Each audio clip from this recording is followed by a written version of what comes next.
Hey everyone, I'm Lino, a Titan living in China, learning English. Today, I want to share a few things that happened to me to help you understand what Chinese style voluntariness really means. Just a heads up, when you hear the word voluntary in China, don't actually think it's voluntary. First thing, when I was in school, the teachers announced a donation drive.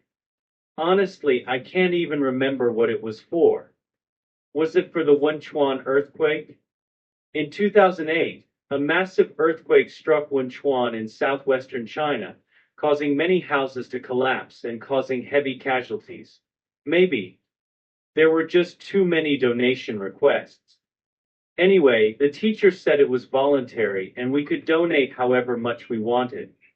I don't remember how much I gave, but I do remember the teacher making comments like, some students donated too little and that's not good, they should give more.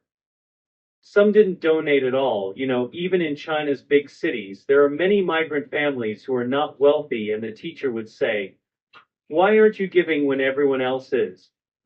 Aren't the disaster victims pitiful? You have no sympathy at all. If the amount of donations for a class is too small, the teachers in this class will be considered to be undermobilized and not doing a good job.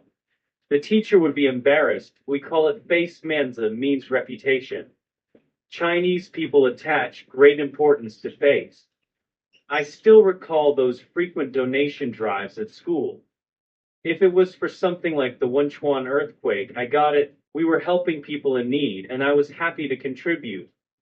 But sometimes they'd ask for donations without explaining what it was for, and I'd feel like they were just taking advantage of kids' kindness. What's worse is they'd also push us to buy things. Random stuff like a poetry collection by some unknown writer, study machines, sneakers, milk subscriptions, even health products for brain development. They would say it's all voluntary. If our parents didn't buy them, the teacher would call us into the office. Parents didn't really have a choice because, let's be honest, you never know if the teacher would make your kid's life harder. We have a saying in Chinese for this, putting a small shoe on someone, 穿小鞋.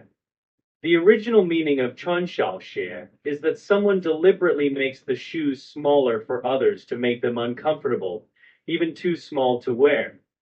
Afterwards, people extended the meaning. It chiefly refers to retaliate someone secretly by using scheme or official power to give him or her a hard time. Students have become the school's cash cow.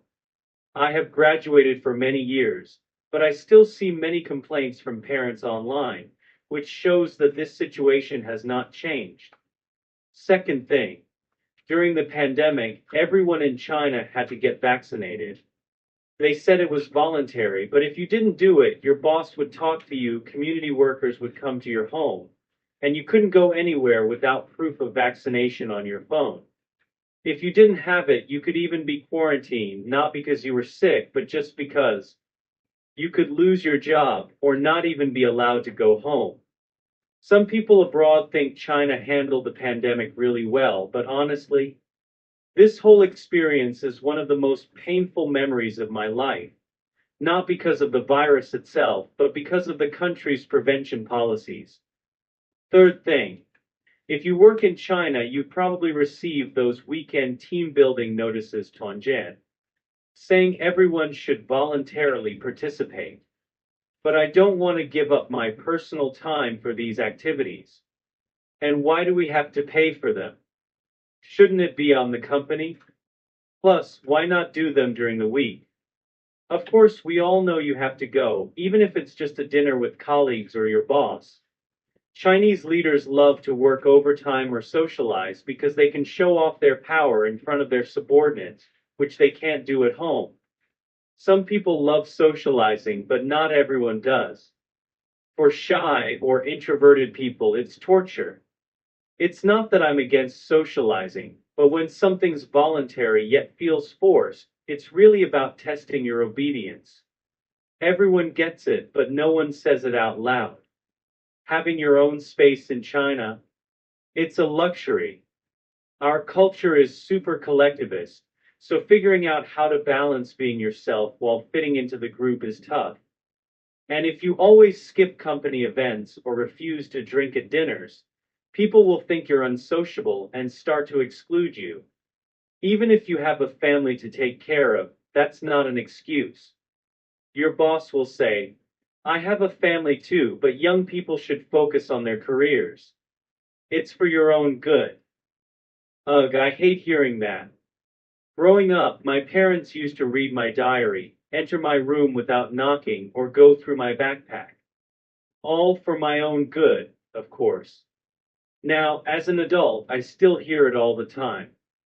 The company says it, the government says it, like everyone's looking out for me. It seems like I'm the only one who doesn't want to be good to myself. China has this thing called layer upon layer of escalation. 层层加码.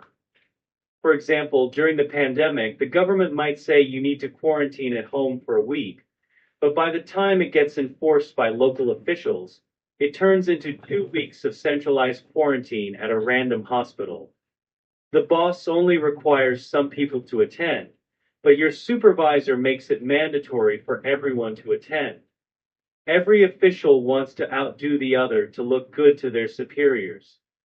If they don't, they're seen as not being loyal or active enough and not high enough political consciousness. It's not just the people in power.